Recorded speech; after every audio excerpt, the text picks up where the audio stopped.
My name is Ruby. I am 68 years old, born and raised in Sacramento, California. I was a nurse for more than 3 decades. I saw a lot of people leave. I saw a lot of pain, that there was no medicine. But nothing, absolutely nothing, prepared me for the day I saw my own son hatching a plan to get me out of my home. And the worst, I only found out because I forgot to warn that the camera in the living room was working again. Have you ever felt that something was wrong, but you didn't know exactly what? Have you ever looked at someone you raised with so much love and thought, would he do this to me? I lived it, in silence, for weeks, until one click on the security app changed everything. In this video, I'm going to tell you how a mistake of mine, a simple forgetfulness, showed me a truth I wasn't ready to see, but that freed me.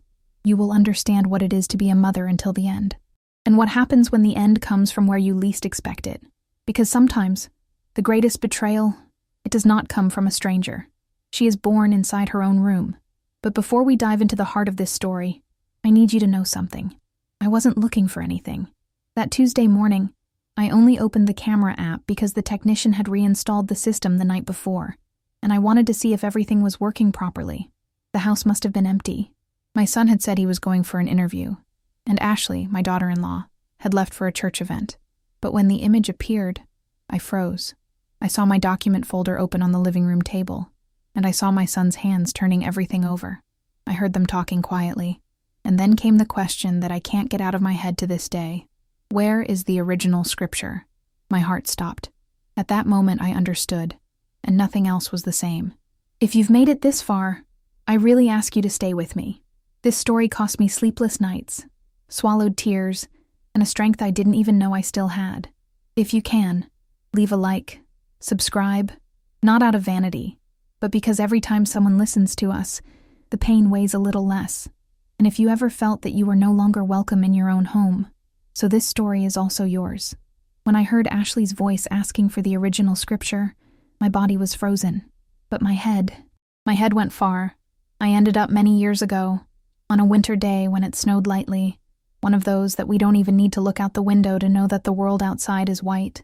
I had my hands cracked from so much alcohol and soap, coming off a 36-hour shift at Mercy General. At that time, Michael was 6 years old, and still slept with the flashlight on because of fear of the dark. I walked into the house that night, sat on the kitchen floor, and cried. Not of sadness, of exhaustion. I did 2-3 shifts a week, stayed up all night, cleaned up vomit, took care of elderly people at the end of their lives, all to ensure that he had a warm bed, good food, and dignity. I bought this house with the tips of my fingers. Every penny I managed to save came from overtime, from Christmas spent in the hospital, from weekends when other mothers were picnicking with their children. I remember the day I signed the house papers. The broker looked at me and said, "Are you sure you want to take it on your own?" I smiled with burning eyes and replied, "Yes, I do, because I'm not alone. I have my son. This house was my foundation. It was where I saw Michael take his first steps, where I planted lavender with my mother, where I read Nicholas Sparks novels on Sunday mornings with my feet stuck in a basin of warm water. Every corner has a story. The creaking of the stairs still reminds me of the time when he would run around saying, "Mommy, look what I did." All of this flashed like a sped-up movie in my head as I looked at that camera image. Michael rummaging through my drawers as if he were in a raid. The room where he opened his birthday presents became the scene of a conspiracy. The same room where he danced with me at the impromptu prom has become a battlefield. And all why? By a deed. For a piece of paper that says who owns what. And me? What am I? The woman who cleaned up vomit from strangers to pay the entrance fee for this house. Now, is it just a nuisance? I had chances to get married again, you know. But I never wanted to bring another man into the house. I was afraid of hurting my son with the presence of someone other than his father. I preferred to be alone. I preferred to swallow my desires, postpone my dreams, turn everything to him. And maybe that was my mistake, to have turned everything around. Because when we give ourselves too much, when we don't keep a peace for ourselves, one day we disappear without realizing it. There's something that cuts me inside. It is not the betrayal itself. It is the contempt for everything I have built. As if this house were just a property. As if I hadn't buried my youth in this ground. As if I hadn't swept away every sadness with that grimy floor cloth my mother brought from Texas in 1965. They look and only see walls. I look and see my soul. And this is where I need to take a break. Because maybe you, who are listening to this right now, have felt something similar. He has already had his history erased within his own home. Have you ever seen someone you raised with love turn their backs as if you were an old piece of furniture? If you've ever felt this, comment below with an "I understand" or "I've lived it," because sometimes we need to see that we are not alone, that there are more people in this world who gave their whole lives and now lives with the feeling that it has been forgotten. But even with all this going through my head, at that moment I didn't cry. I was paralyzed, yes, but I also began to feel something I hadn't felt in a long time. Lucidity, that image, that question from Ashley, all that woke me up. And what I did next, it was the beginning of something they weren't prepared to face, because they forgot that, behind the wrinkles and silences, there still lives the woman who built all this alone. What does a mother do? When do you discover that you are being treated as an obstacle? Now that everything was clear to me, I went back in time with a kind of shame that is not for having made a mistake, but of having trusted too much. I realized that the signs were all there, screaming in front of me, and I, with my mother's heart, chose not to see. The first was silly. One day, I reorganized the refrigerator as I always did, separating everything by color and expiration, as I learned in the hospital. Ashley came into the kitchen, looked, took a deep breath, and said, "Ruby, can you leave this to me? We like it in a different way." At the time, I smiled and said that it was okay. But that hurt. That us was her and Michael. And me? What was I in that trio? Then came silence. Michael, who had previously called me my sweet old lady, began to spend entire days without exchanging a word with me. When I asked if everything was okay, he sighed and said, "Just tired, Mom. A lot of pressure." And I, in order not to be uncomfortable, withdrew. There were days when I found myself walking around the house just to hear some sound besides the television. That was already abandonment, but done politely, the kind that no one sees, only those who feel it. I also remember the first time I saw the card bill. There were purchases at Walmart that I didn't remember doing. Cleaning products in large quantities, electronics. One day I even saw a new TV in the garage. I asked, and Michael said he had used just a little bit of my card because his had crashed. "But I'll give it back to you, Mom. I swear." I just shook my head. I never asked for anything back. I thought I was helping. Today I see that it was just the beginning of the exploration. When a mother opens her wallet for her son, she doesn't measure pennies. But there are children who measure. And it's not love. It's profit. There was also that strange afternoon when I found an envelope half hidden behind the books on the shelf. Inside, there were printed quotes for apartments in Citrus Heights. Small, cheap, distant places. I showed it to Ashley at dinner time, and she chuckled. "Oh, that? It's just a distant dream of ours, Ruby. We thought about going out one day, having our little corner, but something about her way of speaking sounded false, as if the dream were something else, as if I were the obstacle between them and that dream. The other day, I went to do a general check in the drawer at the entrance and found my own medicines disorganized, mixed with pills that I never took. I asked who had moved it. No one answered. I started to leave hidden notes with the date of the day, to see if anyone would mess with things. One of them disappeared. I got a dry throat. But the worst was not that. It was the day I heard Ashley on the phone saying, "She still doesn't understand anything, but we'll figure it out." It was for a friend, I think. And when I walked into the room, she smiled as if nothing had happened. Now, remembering everything, I feel stupid. But more than that, I feel used. Because the person who trusts and silences, expecting the best from others, often becomes a target. And I was targeted.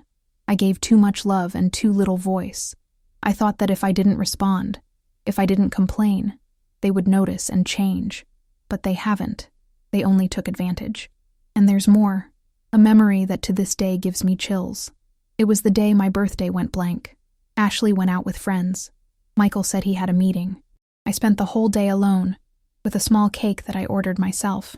In the evening, they arrived with shopping bags, laughing at something on their cell phones. They didn't even look at me.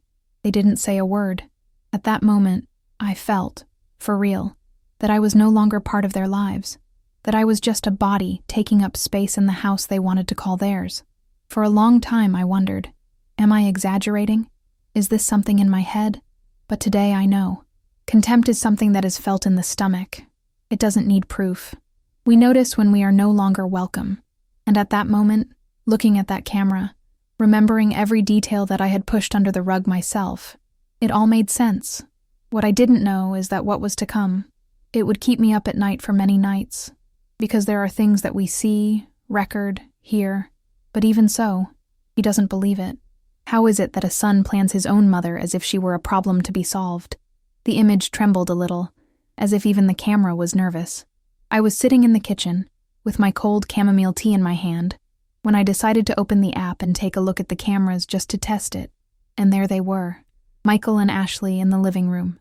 The same room where the Christmas tree was, right in the corner, where he hung the ornament he painted himself in kindergarten. Now, it was another scenario, one that hurt. Michael was on his knees, his head buried in my document folders, that red folder that I always kept in the desk closet, where all the important papers were kept: birth certificate, house deed, old will, paid bills. Ashley, on the side, read quietly, but firmly. The light from the window hit her face, and for a moment, she looked like another woman. Cold. Technique. And that's when I heard the name. Albert needs the original deed. At the time, a shiver went up my spine. Albert, a name I hadn't heard in years. An old college classmate of Michael's who later became a lawyer. Kind of smart. I always thought he was too sneaky, too fast. And now, were you involved in this? I kept watching. Ashley crossed her arms, looked directly at Michael and said, "With the house in our name, we can sell it fast and put it in something smaller." It was in this she that my heart broke.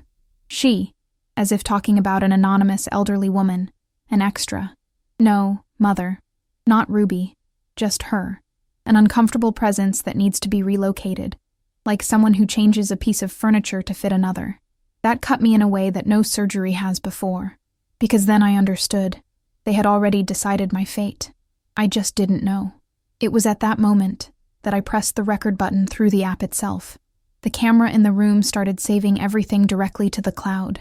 If I was no longer heard in that house, at least I would have proof. The camera has become my ally, and even with my hand shaking, I stayed there, watching, listening, swallowing every word as if they were stones. Ashley took a piece of paper and said, "This document here, if she signs it, we've already managed to pass it all on to our name." Michael replied, "But she's going to be suspicious." Ashley laughed, with that laugh of someone who has already won the game. "She doesn't understand anything else, Mike. She will sign anything if we say it's about the health plan. We just need to be patient." The word patience hurt me in a way I can't explain, because that's what they were doing to me, treating me like a terminal case that just needs time to resolve itself. A person who is decreasing, until it fits in a cardboard box and is taken away. I felt like the patients I saw in the hospital, the ones who no longer had visitors, the ones who only received pitying looks. And in that instant, a part of me died. But another part was born, a part that I thought no longer existed in me. Courage. Courage to do something, not to let it continue. I finished the cold tea without even realizing it. And even though I didn't know what to do yet, I knew I had taken the first step. I had proof. I had watchful eyes. And most of all, I had a name, a story, and a house that was mine. Every brick there had my sweat on it. I wasn't going to leave quietly. I wasn't going to allow it. But to fight enemies indoors, you need more than courage. It needs strategy. And it was at that point in history that I stopped being just the betrayed mother, and I started to become something else. But how do we defend ourselves when you live under the same roof as those who want to destroy you? The next morning, I woke up to the sound of the toaster crackling and the smell of coffee burning a little. Michael always made the heat too high. I opened my eyes slowly, with my heart still tight, but already different. It was as if, for the first time in a long time, I had woken up with a purpose. I got up slowly, rubbed water on my face, tied my hair as I did in my days on duty, and went to the kitchen, smiling, calm. "Good morning, my children." Ashley responded with a slurred, "Good morning," without taking her eyes off her phone. Michael gave me a kiss on the forehead, asked if I wanted pancakes. "Sure, dear. The one with cinnamon and banana, which only you know how to make." They smiled. They thought the old woman was oblivious, meek, distracted. Little did they know. While they talked excitedly about a certain interested in real estate in the region, I pretended to read the newspaper, but I was listening to every word. Ashley commented that Albert had said that the market was great for those who want to make a quick profit, and Michael replied something about a contact in Elk Grove. Apparently, they even had a broker waiting for the confirmation of the deed. My name, my house, my roof, everything being negotiated as if it were a poker chip. And there I was, smiling, feigning confusion. It was one of the greatest performances of my life. And I've pretended to be fine many times. But this time, it was different. This time, I was choosing the role. After breakfast, I locked myself in my room. I looked at every corner with different eyes. The chest of drawers that my father gave me at the wedding. The crochet quilt that my mom started and never finished. The wooden chest, which held letters from Michael's college days. Nothing there was just old stuff. Each object had my story nailed to it. I knew what I had to protect. So I went straight to the drawer where I kept the original deed to the house. I took the envelope, put it inside another, and sewed it to the bottom of my sewing box. That wooden box which no one ever touched, because it seemed full of moths. There, no one would touch it. That was now my fortress. The rest of the day went on normally. Michael left saying he was going to solve things on the street. Ashley stayed on the computer, probably on another call with Albert. I washed the dishes, hung clothes on the clothesline, and while the routine pretended to be routine, my head worked like never before. At night, after feigning tiredness, I went to my room early. I turned off the light, left the door leaning, and waited for the house to fall silent. When everything became dark and quiet, I stood up. I took an old recipe notebook and started writing on the back of the pages. Schedules, phrases I heard, names that came up. Albert, deed, residential in Fresno, Elk Grove investor. I did this for weeks. Every word of theirs became a line in my notebook. They thought they were in charge, but I had already started to turn the tables on me. And I'm here now opening my heart, telling my story with details that hurt me just remembering it. If you are there listening to me, leave a like on this video, subscribe to the channel. It's not out of vanity, no. It's because each person who hears a story like this is one more step for us not to be forgotten, and I still have a lot to tell you. At that time, I still didn't know what my next step would be, but something inside me, something that time and scars had built, had woken up. And when a woman like me, who has held cold hands on her deathbed, who has washed the blood of a child with her own teary eyes, when this woman wakes up with a purpose, the world had better be careful. The question now was, how far were they willing to go to get me out of the way? That night, after writing down another suspicious conversation in my recipe book, which no longer had any recipes, I went to the back of the closet, where I kept my box of memories. It was one of those big boxes, made of reinforced cardboard, where we gather pieces of life that don't fit on the wall. I sat on the floor with her on my lap and began to slowly pull back the layers of the past. The first thing that appeared was a photo of Michael at the age of 7, dressed as a cowboy on Halloween. I sewed that costume myself, piece by piece, in a week when I was still working in 2 shifts. I used old curtain fabric, painted the belt buckle with gold enamel. When he looked at himself in the mirror, he jumped for joy. She said I was the best mother in the world. I believed it. I kept moving. I found a birthday card he gave me when he turned 10. Mommy, you're everything to me. When I grow up, I'll take care of you like you took care of me. I read that sentence with my throat closed. I remembered the 3-layer cake I made that year. Chocolate, strawberry, and vanilla. I spent the night setting it up, balancing the floors as if it were a tower. He brought 4 friends from school. They ate everything, soiled the whole room, and I was so happy. The dirt was a sign of life. I also found a letter he wrote to me when he entered college. At the time, I was so proud. Mom, everything I am, I owe to you. I'll never forget you. Those were his words. And there it was, in cursive, written with emotion. But what is a child's promise when he grows up and learns to calculate love in numbers? The day I sold my car came to mind. A Honda Civic that was my darling. Navy blue, lavender scent, which I washed myself every Saturday. I sold it for much less than it was worth, just to pay a late monthly fee for a course that he didn't even finish. I remember the guy at the store asking, "Are you sure, Mrs. Ruby?" I had. For Michael, I was sure of everything. I also remembered when he took 4 friends home one weekend, saying that the college dorm room was under renovation. I made homemade chili, pancakes, pasta, everything with the little I had. They slept in the living room, laughed out loud, broke a lamp. I kept the broken lampshade for months.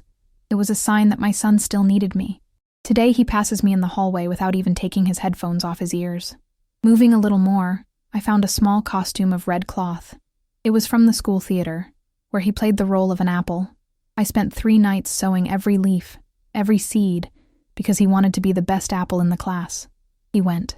But today he doesn't look me in the eye. And I keep trying to understand where I lost him. Where did that sweet boy become this man who treats me like a burden? Was it my fault for giving too much? Or did he just wait for me to get old to show who he really was? The memories came like knives, but I didn't cry. I just felt it, in silence, as I always did. Because Mother, when she suffers, she usually cries inside.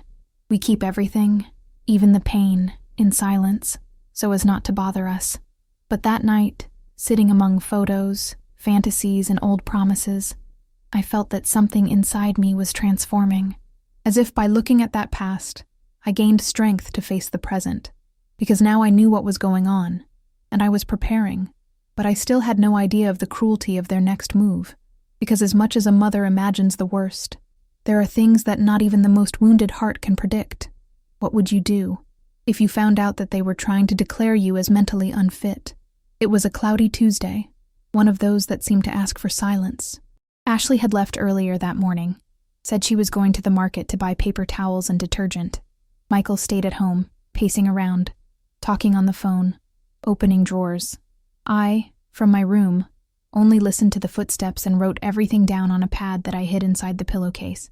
At lunchtime he left, and that's when I ran in front of the computer. The camera was on. I saved the video from the night before. They thought I didn't know anything, but they were leaving traces. And this time, they left too much. In the image from the night before, Ashley appears sitting on the couch with an open briefcase on her lap.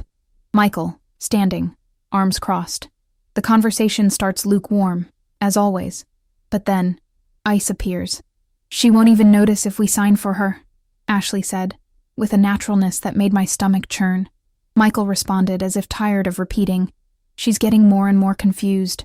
No one will suspect it. We say that it is the role of the agreement. She signs it without reading it." My heart was beating so loudly that I could barely hear the rest, but I kept watching. I kept listening, because now, she was no longer a suspect. It was a fact. They were talking about forging my signature, change the will, sell the house before the end of the month.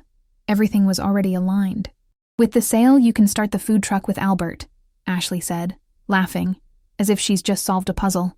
"That spot near Freeport is already booked. Freeport Boulevard. I knew that place. Movement, strategic corner. It was a business plan. But the initial investment, it was my home. My home." At that time, I paused the video. I stared at the frozen image of the 2 of them, accomplices, smiling. One day my son hugged me saying that I was his hero. And now, there he was, planning my departure, my exchange, my replacement with a food trailer, a home for a profit, a mother for a business. I wrote everything down. Day, hour, exact words. It was my only weapon, because no one listens to the word of an old woman. But recorded evidence, this one screams. And in the midst of all this pain, there's one thing I want to tell you, heart to heart. I know that what I'm telling you here is already strong. It's already absurd. But what will happen next? It's what changes everything. So, if you've made it this far, stay a little longer. The most painful part, and the most liberating, is yet to happen. I carefully closed the computer, got up, and went to the window. The sky was still gray, but deep down, on the horizon, there was a flash trying to break through. I knew I couldn't confront them yet. I knew I needed to be smart, silent, steadfast. So that night, when they came back from the market, I cooked dinner as usual. Mashed potatoes, roast chicken, green beans with garlic. I sat at the table, listened to Michael talk about the hellish traffic. Ashley complained about the price of bleach. And me? I ate in silence. Smile. I asked if they had seen the weather close. They said they hadn't even noticed. but I noticed. And for the first time, I felt no fear. I felt focused, because now I was sure. I wasn't crazy. I wasn't confused. I was being coldly betrayed. And for the first time in a long time, who was in control? It was me. But how is the truth exposed, without losing the little dignity that still remains? The next morning, I woke up before sunset. The sky was still dark, and the silence of the house seemed heavier than ever. I put on my most discreet outfit, cotton pants, navy wool blouse, and left without making a sound. The cold cut my bones, but what moved me was warmer than anger. It was lucidity. I took the bus line 56 to downtown Sacramento, got off 2 blocks before the bank, just in case. I calmly entered, sat in the manager's chair, and asked to cancel Michael's additional card. I didn't give details. I said I was reorganizing my finances. The girl looked at me with a doubtful face, but respected. I left there with my new card and the password in my bag, well kept along with my notebook. The first cut was done, and I felt a strange relief, as if I had closed, with a small key, a door that I had left open for years. From there, I went to a small law office that was just down the street from the hospital, where I had worked my entire life. A discreet place, with a sign on the glass door, specialized in property protection and defense of the elderly. I entered with the courage of someone who has been in the operating room. I introduced myself, explained my situation carefully, without throwing names yet. The lawyer, a polite gentleman with white hair and crooked glasses, listened attentively. When I finished, he just said, "You did very well to seek help." I scheduled the official appointment for Monday at 9. I left there shaking, but it was another kind of tremor. It was of strength, of decision. I got home before lunch, my heart still racing. Ashley was cleaning the kitchen, and Michael was in the bedroom, probably working on another of the business ideas. I pretended normality. "I brought muffins from the bakery," he said, smiling, as if he had just gone to the market. In the afternoon, I installed an app on my cell phone that captured the audio from the room and automatically saved it in the cloud. I hid the device behind a frame on the wall, the one with the old photo of Michael at graduation, where he wore a suit that I paid for in 3 installments. And that same afternoon, I bought a flash drive, small, silver. I started transferring the recordings, one by one. Every sentence of theirs was now a file with date, time, and proof. I also started to review documents that I used to leave for later. Those small letters of the health plan, the clauses of the house insurance, even the Old Testament, which I wrote myself 20 years ago. I studied everything. I began to understand the legal paths, the loopholes, the risks, everything they thought I was unable to understand. Funny how they underestimate us after a certain age, right? They think that walking slower means thinking more slowly. Little do they know that, after 60, what we lose in a hurry, gain wisdom. There was a moment, there, sitting on the floor with papers scattered around me, that I stopped and looked at an old letter that Michael wrote to me from camp. When I was little, he said, "Mommy, don't worry. I'll always protect you." I swallowed hard. And that's when a thought came to me, which you may have also felt. There is no greater pain than realizing that someone you taught to love chose to hurt you. If you've been through this, if this wound also lives in you, comment below. I understand you. Because sometimes, just knowing that someone felt the same thing, we breathe a little better. But despite the pain, I was firm. My steps were slow, but my heart was alert. For the first time, I was not just the mother, the caregiver, the provider. I was a woman in survival mode. That's it. No one ever taught them. They didn't prepare me to react, but I reacted. Now, every corner of the house was a piece on my board. Every word spoken, a new clue. But even with all this, I still wasn't prepared for what would come next. Because as much as we think we are in control, there are people who have no limits. How far do you think a child is capable of going, when what he wants is worth more than his own mother? I was in the living room, pretending to sleep in the armchair, when I heard shuffling footsteps coming from the kitchen, the muffled sound of the refrigerator being opened, then the whisper of the two. Ashley spoke softly, but her tone was firm. "She's forgetting everything. He spilled water on the stove yesterday and left it burning. Michael, if she seems unstable in a consultation, we can get an interdiction report." My heart tightened in a way like in the early hours of the hospital, when an alarm sounded in the emergency room. Michael replied in an even lower voice, but cold, as if calculating an alternative path. "I've already spoken to Dr. Harvey. He agreed to see her next week. Just lead the conversation. Leave her confused." Me? Confused? They didn't want me to forget. They wanted me to look forgotten. That was it. Plan B. Get me out of the game through the path of legal interdiction.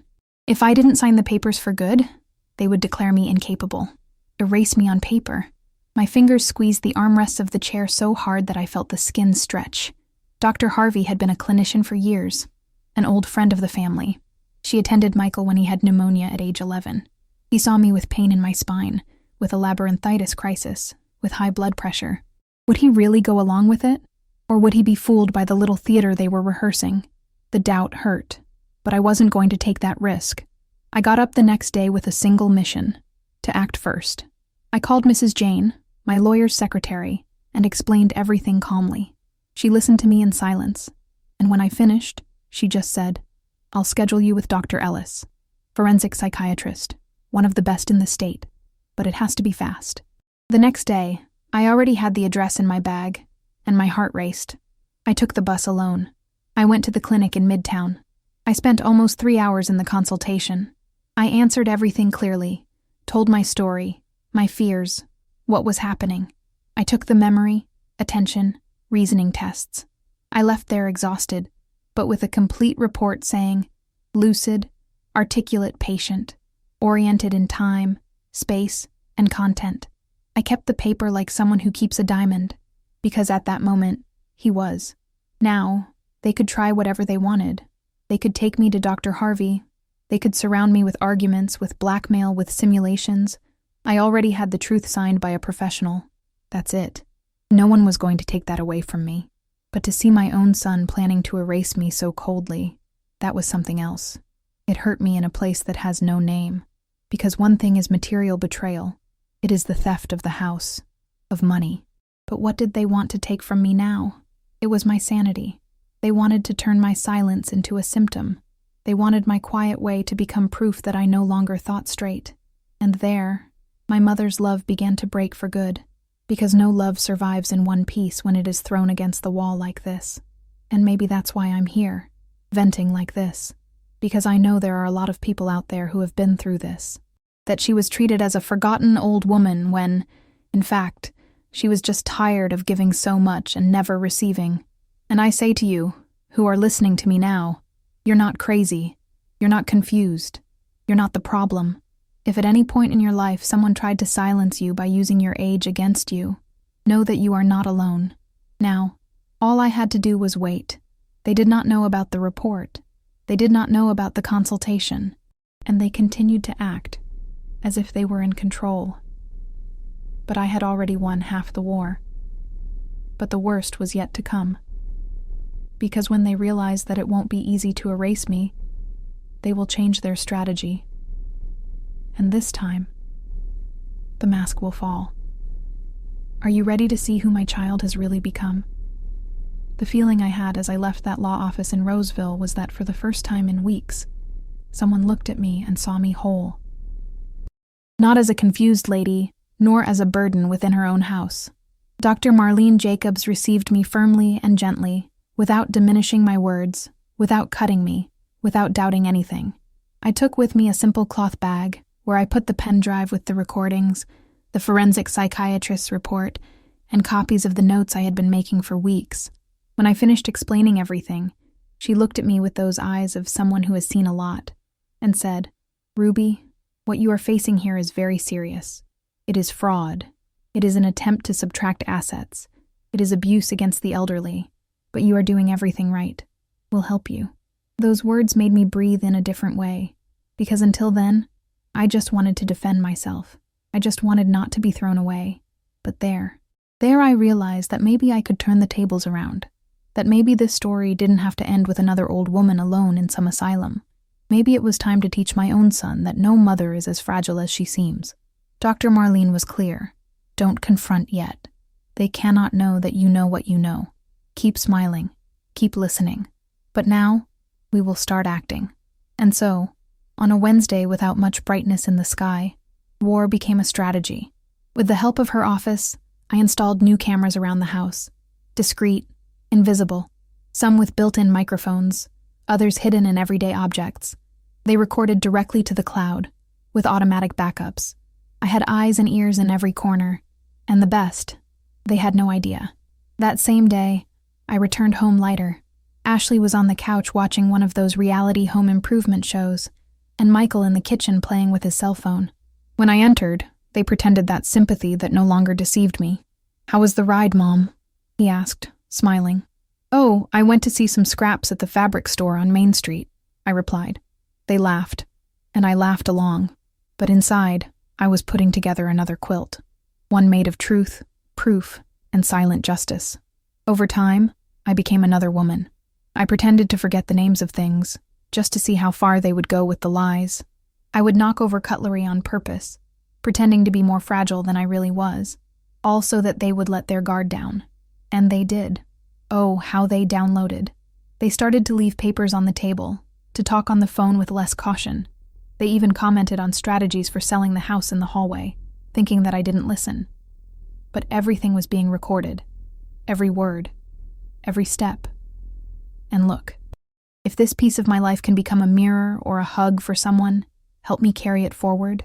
Like and subscribe here to the channel. It makes more difference than you think.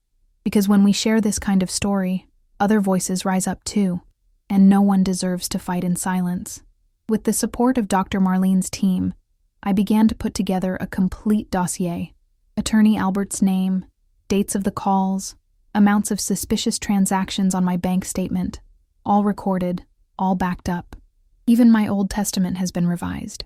I updated it with professional guidance, removed Michael as the main beneficiary, and started to include a protection clause, which prevents any alteration without my physical and conscious presence. They didn't know it, but they had already lost the right to my name. That night, after all this, I sat alone on the porch with my hot tea in my hands, and for the first time, I didn't cry. There were no tears there. There was silence, a different silence, a silence that knew exactly what it was doing. But fate always tests us. And what I heard on the following week's recording almost made everything fall apart, because it was no longer about selling the house or interdicting myself. It was about moving away, for good. What would you do? What if you heard your own son talking about hospitalizing you without warning and getting rid of the problem? It was on a Sunday afternoon that Michael entered my room, without even knocking, with that too sweet way he always used when he was about to poison me with soft words. She sat on the edge of the bed, adjusted the collar of her shirt as if preparing to give a lecture, and said, "Mom, we need to talk about the financial future of the family." I turned to him with that serene smile of mine, as if I still believed that the world can be fixed with patience. "Of course, my son. Whatever you have to say, I listen." And I listened. He talked about optimizing assets, about centralizing the management of resources, and about how my future well-being depends on firm choices now, all with words that he probably rehearsed with Ashley, or even with Albert. I just nodded, smiled, and replied, "You're right, my son. All in God's time." And in that sentence he smiled. He thought I was surrendered, that the old woman was, at last, at the exact point of being pushed slowly to the bottom of the abyss. Little did he know that while he was talking about centralizing, I had already decentralized everything. That week, the detective that Dr. Marlene's team hired finally brought the first report. Albert, the lawyer friend so dear, so smiling, was far from a newcomer to the world of scams. He had already been cited in 2 civil lawsuits, one in San Diego and the other in Bakersfield, both for fraud against the elderly. The details were chilling: fake signatures, changes to ownership documents, promises of legal advice that ended with people like me being evicted from their homes. And the worst, the processes were in progress, but none had come to an end. Albert was still acting. He still gave interviews, smiled at events, wore an expensive suit. But now, he was on my radar, and I in his. But he didn't know it yet. I continued my theater with delicacy. Every day he prepared coffee as if nothing was happening. He said good night in the same voice as someone who wishes for peace. Ashley would talk about the future food truck business, and I'd ask, "Are you going to sell tacos too, my daughter?" Michael would talk about investment opportunities, And I would say, "You've always been good with numbers." While they spoke, I watched. Every gesture, every corner look, every move in the drawers. I knew they were expecting a drop, a failure, a moment of oblivion. But I couldn't. I just served tea and smiled, because silence also plans, and he plans better. One night, while listening to a new recording, I noticed an impatient tone in Ashley's voice. She's taking too long to give in. Maybe she's smarter than we think. And Michael, trying to calm down, said, "Don't worry. I already have an appointment with Dr. Harvey scheduled. If she fumbles in front of him, we have the report. And if it's not him, we'll look for another one." That phrase gave me goosebumps, because then I understood. They were not going to stop. As long as there was air in my lungs, as long as the deed to that house was still in my name, they were going to keep trying. But it was also there that I felt, with almost godlike clarity, that I was stronger than ever. Because now, it wasn't just about saving my house. It was about saving the woman I was my whole life. No, there are things in this life that only time teaches, and one of them is the art of resisting in silence. I learned that sometimes, those who don't shout are the ones who see the most, and those who endure in silence build a force inside that no one overthrows. If you're here so far listening to this story, stay with me, because what's next? It is the beginning of their downfall. The question is, how to unmask two traitors without raising your voice? That afternoon, I was sitting in the armchair in the living room, pretending to do crossword puzzles, while listening, through the crack of the half-open door, to the sound of my closet drawer being forced. First came that dry creak, then a muffled rumble. My heart raced, but my hands remained firm holding the pen. Michael was in my room. Ashley watched the hallway. They thought I had gone for the usual walk with neighbor Carol, but that day I made up a pain in my knee, just to stand there, listening, smelling their fear. They were looking for the deed, the one I sewed myself into the lining of my old blue winter jacket, hanging discreetly in the back closet, among clothes I haven't worn since knee surgery. No one would turn those pieces over. And even if they turned it over, they would never find the hand-sewn envelope, with embroidery thread of the same color, because those who have learned to hide their child's hunger know how to hide what needs to be saved. I heard Michael say, "She must have hidden it. This is becoming crazy." And Ashley replied with a tone of icy impatience, "If she doesn't sign, we force it. Signing is easy. We just need the model." What they didn't know was that, at that moment, every word spoken in the room was being recorded. The camera embedded in the switch, installed by Dr. Marlene's team, captured everything clearly. The tense faces, the complicit looks, the papers on the table, the scribbles trying to imitate my handwriting. It was like watching a horror movie, but with my own children as protagonists. And then Ashley let out the phrase that made me gasp for a moment. "As soon as we close with the Elk Grove broker, we put the house up for sale. Then just send the old woman to a residential in Fresno. No one will care. The old woman. That's what she called me. No, Mother. Not Ruby. No, ma'am. Not being human. Just the old woman." As if talking about an old piece of furniture, a box that takes up space. It was there, in that dry and cruel moment, that my soul cracked for good. And there too, without them knowing, their destiny began to change. No, there are memories that stick to us like the smell of rain on dry land. They stay, even if we try to wash them, erase them, forget them. The first word of a son, the cake that burned in the oven and became a joke for years, the first fever, the last handwritten letter, and also those memories that hurt, the ones that turn love into alertness. When I heard the old woman, I knew this chapter of my life would never be forgotten. And if you, on the other side, have already gone through something that marked your heart like this, tell me in the comments. Share a piece of your chest. It can be a phrase, a memory, or even something you've heard and never been able to get out of your head. Michael and Ashley spent the afternoon rummaging through the house. They dragged boxes, knocked over folders, even broke the drawer of the nightstand that my father made by hand, decades ago. When I entered the room at the end of the day, with my slow gait and my eyes downcast, they pretended normality. "We were looking for the tablet charger," Ashley said. I smiled. "Ah, it must be at the bottom of the broken drawer, right?" And I went to the kitchen to prepare tea. As the kettle sizzled, I leaned against the sink and took a deep breath, because I knew the war was almost over, but the final blow was yet to come, and I needed to be prepared.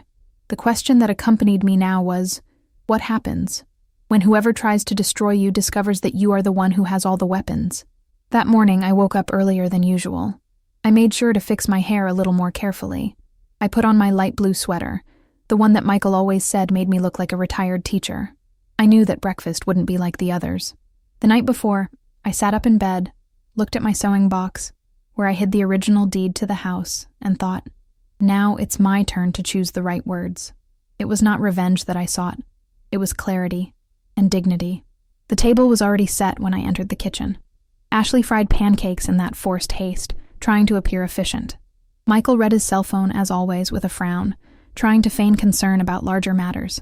I sat down, poured myself the orange juice, and after a few seconds of comfortable silence, let go of the first line of what would be the first act of my counteroffensive.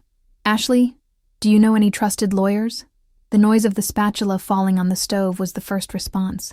She disguised it, wiping her hands on her apron. Michael looked up slowly, not disguising his fright. Why, Mom? He asked, with a smile that wanted to look casual but trembled around the edges. It's just that I've been thinking, what if I wanted to change my will? I continued, my voice soft, as if I were asking about the weather or the type of flour used in the pancakes. Ashley froze, and Michael stammered something like, but change why? I took a sip of coffee, looked out the window at the garden, and, without taking my eyes off the dried lavender flowers I planted with my mother so many years ago, said, because maybe I'll donate the house. There's a senior living foundation in Citrus Heights that does such a beautiful job, and I kept thinking that maybe no one here in the family really cares about this place. The silence that settled in the kitchen was the noisiest I have ever experienced. Ashley tried to smile, said something like, oh, imagine, of course we care, but her voice cracked halfway through the sentence. Michael put down his phone. Mom, you're kidding, right? I don't know, Michael. Life changes so fast, and we start to see what really has value. They looked at each other. Ashley's breathing became shorter. Michael pretended to laugh, but it was a rough, soulless laugh. Well, if you need it, I can refer you to a lawyer. Reliable. He hesitated before the last word, and I felt, there, that the structure they had set up began to crack. For the first time, they saw me not as a passive woman, but as a threat. I finished my pancake in silence. Then I got up, grabbed my cup, and, as I washed it in the sink, I said sweetly, sometimes we think we know people just because we raised them, right? But even blood can surprise. I turned around with a smile and wished good morning, as if nothing had happened. That night, Ashley locked the bedroom door tighter than usual. Michael spent hours on the phone, talking quietly, annoyed. I listened to everything sitting in my armchair, with my embroidery on my lap, and my eyes attentive to the camera that captured every sound. They were restless. For the first time, they didn't know what I knew. That's it. It was my advantage. Now, the doubt was planted, and I knew that from then on, they would start to get in the way. And when guilt begins to weigh down, the error does not take long to appear. The only question that remained was, how long until one of them breaks for good? It was late afternoon when Ashley walked through the front door with an exaggerated smile, one of those that only appear when the heart is hiding something. He had in his hands a beige folder, one of those common ones, with some papers visibly organized inside. Hi, Ruby, she said, using that childish tone she only used when she wanted to convince me of something. Look, I brought here the documents updating your health plan. It's just a formality, you know? Quick stuff. I looked at her with my best look of a sweet and uninformed lady. Oh dear, thank you for taking care of this for me. Want a cup of tea before we see it? She hesitated for a second, then accepted, and I went to the kitchen to prepare. My slow steps, the kettle filling, everything as usual. But the wall clock, the one inherited from my mother, now hid a new camera. And that entire conversation was being recorded, in sound and image. I came back with the tea, served it to her, sat down. I took the folder, opened it carefully, put on my glasses, and started pretending to read with some difficulty. It's just an authorization, see? No big deal, Ashley said, smiling as she fiddled with the teaspoon. The first page is just confirmation of your data, then you have a general authorization. And here, this part puts my name as responsible for facilitating emergencies. It's super common. I continued to pretend that I was following. I turned the pages slowly, my trembling finger touching each line.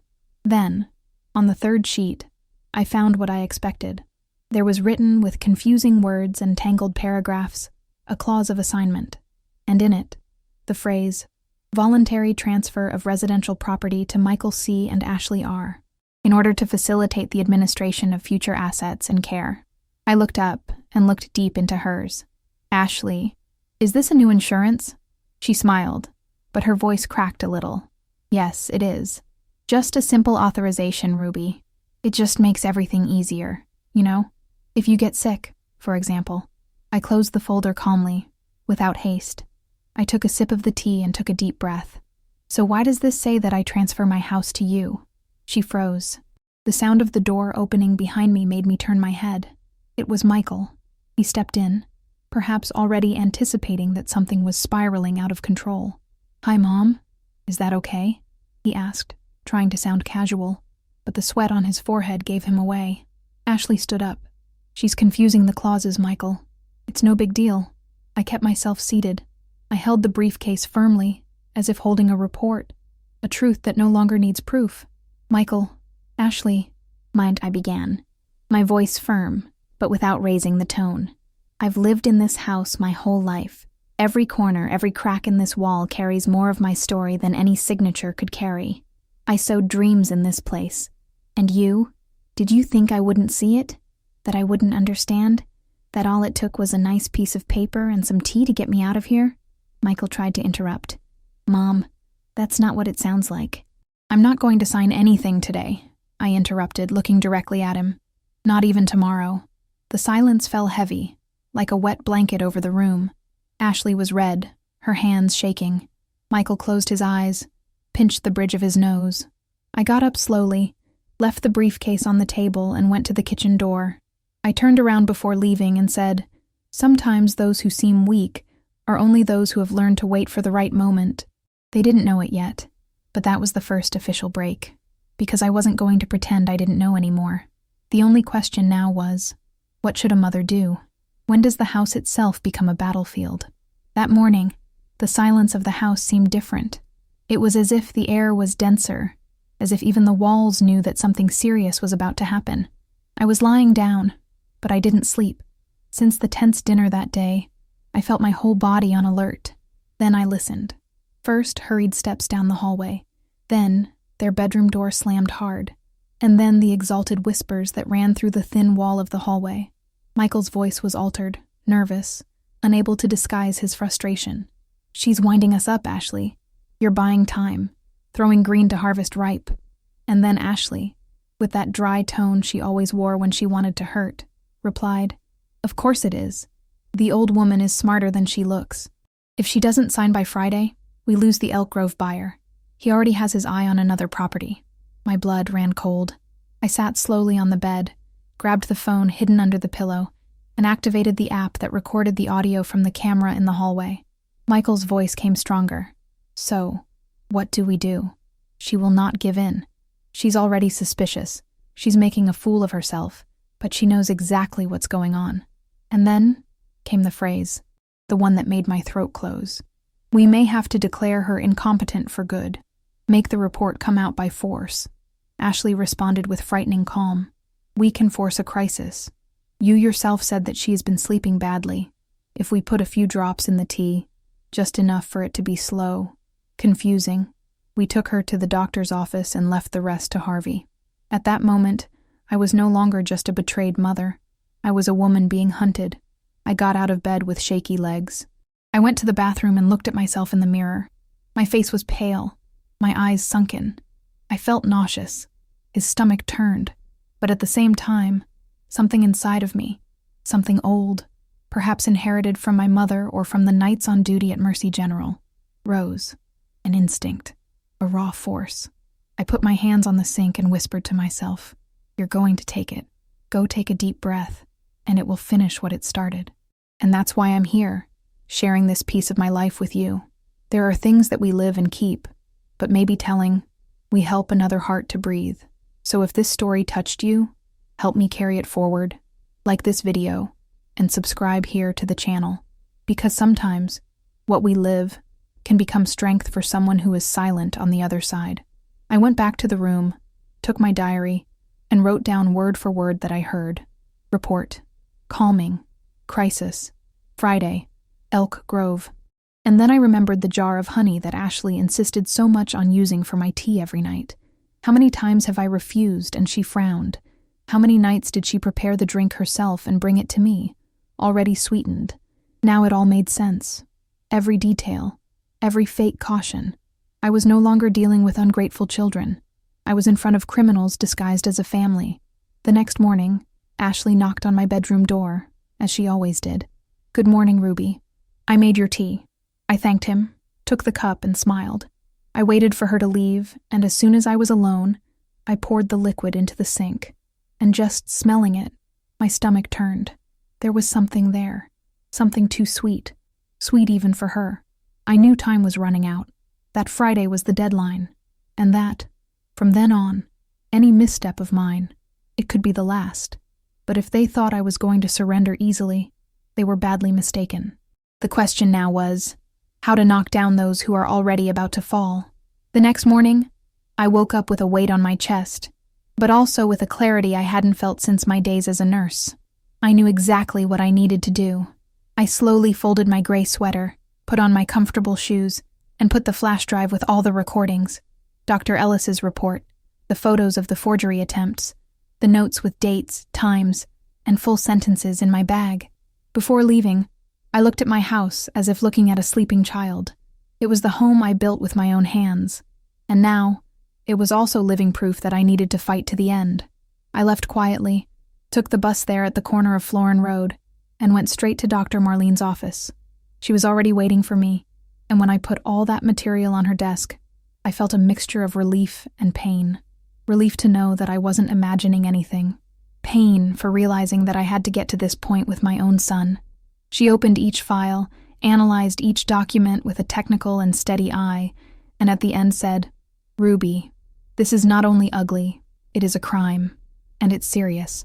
We went together to the police station specializing in crimes against the elderly in downtown Sacramento. A quiet hallway, hard chairs, smell of old paper and cheap coffee. I sat there and waited for my name to be called. Detective Ramirez greeted me with a handshake that mixed respect and indignation. "You can start from the beginning, Ms. Ruby." And calmly, I told him everything. Every detail, every fear, every word I heard hidden behind the door. He didn't interrupt me once. When I finished, I handed over the folder with evidence. He quickly ran his eyes over the documents, pursed his lips, and shook his head. "This here is enough for us to ask for a search and seizure warrant, and depending on the judge's assessment, preventive detention." I heard arrest and felt my legs shaking, but I didn't fall. Not this time.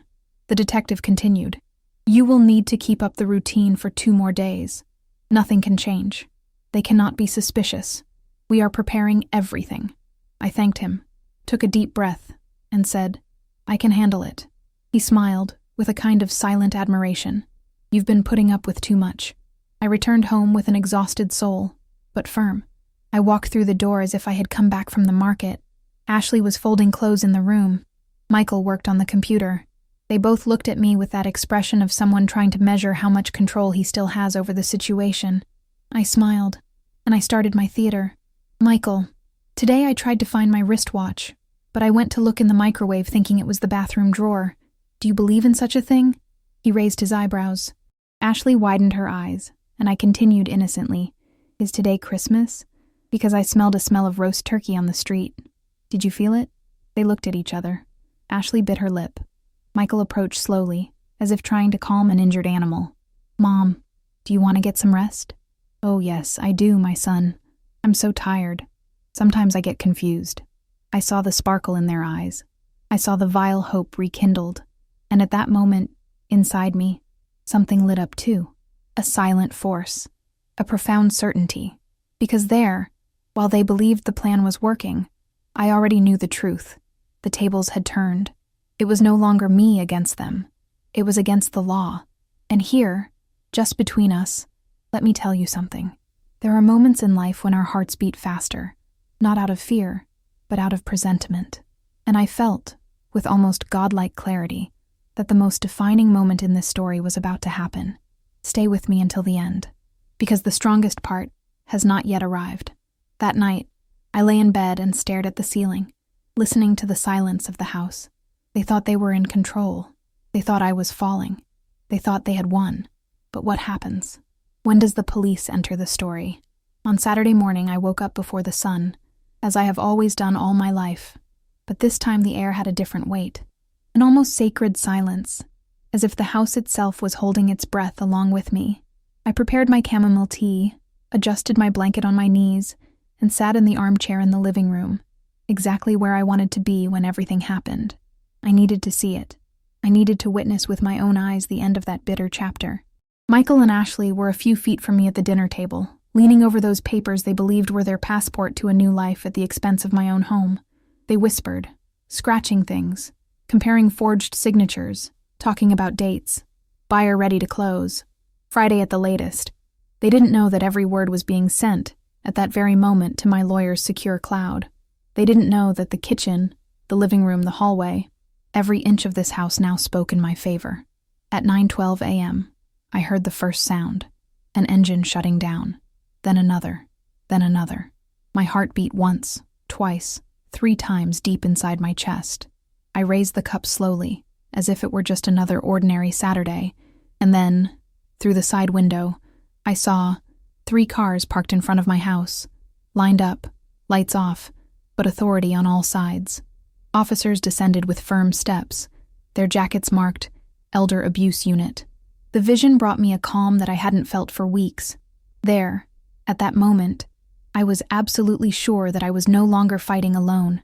The first knock on the door made Michael raise his head. The second touch turned him pale. Ashley looked at me, as if looking for some answer, but I just smiled. Small, serene, a smile that said it all without saying anything. When the third chime rang out, accompanied by, "Sacramento Police Department, we have a warrant," Michael dropped his pen and began to collect papers at a desperate speed. Ashley widened her eyes and stammered, "What's going on?" I continued to sit. I took another sip of my tea, and I just said, "I think you'll find out." The officers unceremoniously entered after Michael. Trembling, opened the door. One of them, Detective Ramirez, nodded to me. "Good morning, Mrs. Ruby." And then everything collapsed like a house of cards.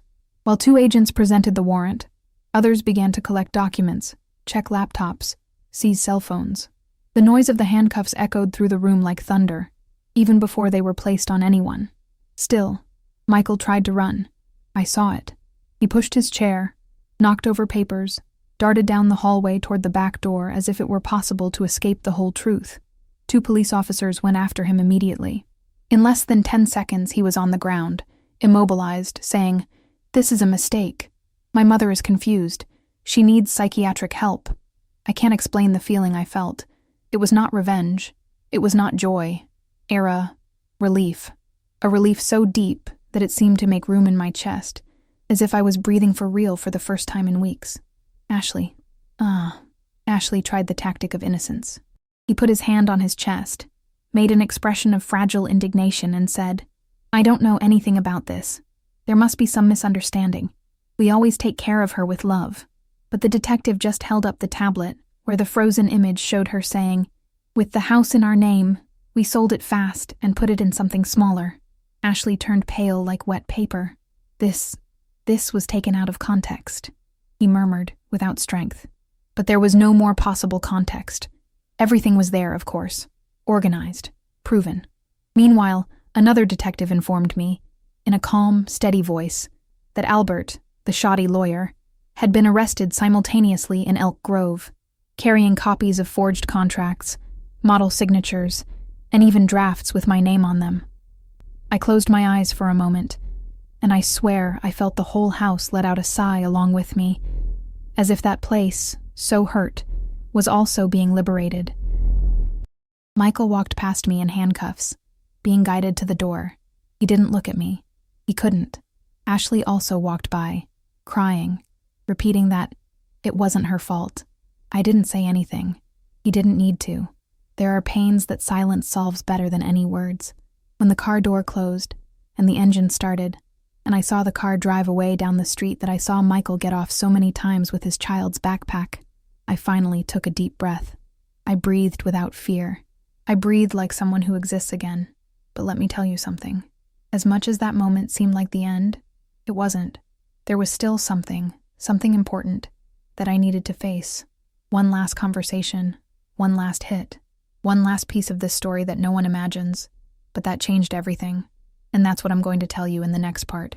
Do you want to know what happened when I was finally left alone in that house? I was alone in the house for the first time in a long time, and the silence that settled there was not heavy. It was deep, almost soft, as if the walls were finally resting after months of carrying secrets they didn't deserve. I walked slowly across the room, with the still warm teacup in my hands, and each step seemed to return a little piece of me to my own body. The rug I chose in 1998, the bookcase I set up alone on a summer afternoon, the window through which I saw Michael run to the school bus so many times, everything was there, but without their shadow hovering overhead. It was as if my house breathed with me. I went to the guest room, which they had turned into a mess of boxes and scattered documents. I ran my hand in the air, as if sweeping away bad memories, and began to imagine what he could be again. I've always dreamed of having a sewing corner of my own, where I could leave my fabrics open without anyone complaining. I put the chair in place, pulled the machine out of the closet, and left the quilt I was embroidering before it all started on the table. That gave me a feeling of a new beginning so simple, so human, that for a moment my eyes burned. Then I went back to the living room. I put fresh flowers in a blue vase that I bought years ago at a midtown market. I organized my books in a new pile, took out the blanket that had the smell of them, and put another one, mine, old, with the smell of my mother. I turned on the radio quietly, something I no longer had the courage to do, because they were always complaining about old lady noise. And there, listening to that soft music fill the space, I felt a freedom that doesn't fit in any words.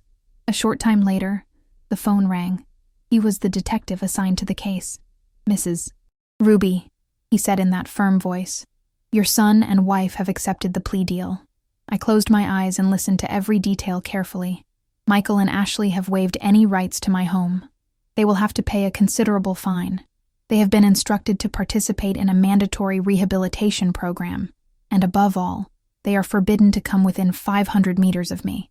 There will be no visits, no forced reconciliation requests, no sentimental blackmail. The law now shields me. When I hung up, I stared at my own hands for a while. Hands that worked for decades as a nurse. Hands that held Michael as a baby, that cleaned scraped knees, that cooked hot meals, that paid overdue bills, that kept coins in a coffee tin to buy school supplies. I never imagined that these same hands would one day sign documents to protect themselves from their own son. But life is made of curves that we don't expect, and some greater force always ends up guiding our steps, even when the road gets dark. In the following days, I resumed my routine like someone wearing a forgotten coat that still fits perfectly. I went back to the Sunday market near Capitol Park, where the smell of ripe peaches and fresh flowers reminded me that the world was still beautiful. I met my friends from the Methodist Church again, who welcomed me with long hugs, those that silence any pain. I didn't tell details. I didn't make a scandal. I didn't spread anything. He only said, "Each one reaps what he sows, and time reveals who is who." They understood, because women who lived as long as we do understand without needing long explanations. I started walking every morning around my block, observing the neighboring houses, listening to the sound of children playing in the distance, greeting the postman who has known me by name since 2008. Life was returning to the place, with the slowness and sweetness of a cup of coffee cooling on the balcony.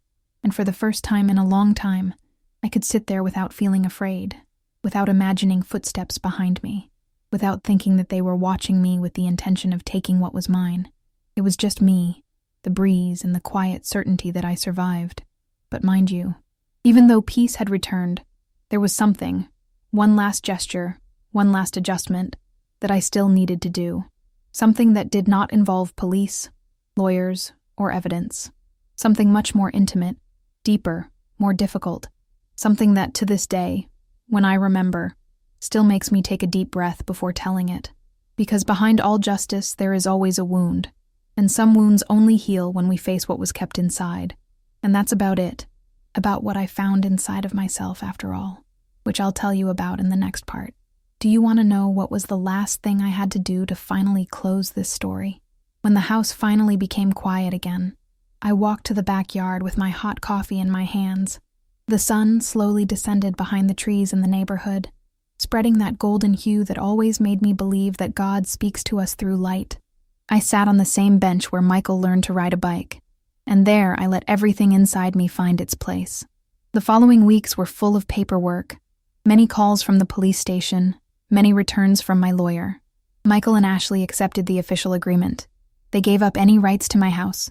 They will pay a fine, and the law now keeps them away from me for years. They moved to another city as soon as they left pre-trial detention, and since then, I haven't received a single letter. No request for forgiveness, no justification, nothing. Sometimes I am asked if I miss it. The truth is, I miss the boy with the open smile who once ran across this lawn, but I don't miss the man he chose to become. Today my house is home again. Every room breathes again. Every corner has my peace. And I resumed my mornings with hot coffee and soft music. I look back on everything I've experienced and feel a deep relief. I did what needed to be done. Not to win, but to survive with dignity. You know, the great lesson I take from all this is that too much love, without limit, turns into weakness, and kindness without criteria becomes a trap. We can love our children with all our soul, but we cannot abandon ourselves in the process. Today, I understand that protecting myself is also an act of love, and perhaps the most difficult of all. To forgive does not mean to give up justice, and firmness does not mean losing tenderness. Life taught me late, but it did. Those who take care of others too much need, at some point, to learn to take care of themselves. And if you've stayed here with me until now, my heart is grateful. Thank you for your company, for your silent listening, for letting my story find a space inside you. That honors me more than I can say. If you can, leave a like. It comes to me as a warm hug, one of those that keep us going. And if you want to go back to this backyard with me and other conversations, subscribe to the channel. It's like leaving the door open for the next coffee. Also tell me from which city you are listening to me. I love to imagine where my voice is walking, and it activates the bell, so you don't lose it when the coffee is ironed again. Now that you know my beginning, my rock bottom, and my crossing, I tell you with all the serenity that exists in me, I do not regret having loved my son with all that I was. I only regret not having loved myself in the same measure. Today, I take a deep breath, look up at the sky, and whisper, "Thank you, God, for letting me wake up before they take me to sleep." I went down. I was a shelter. Now, I am silence, and I am free. Don't go away yet. Listen to the next real story that will appear on the screen. Always remember, each wrinkle tells a story, and each story carries a strength. Watch the next video here on the channel with another incredible story.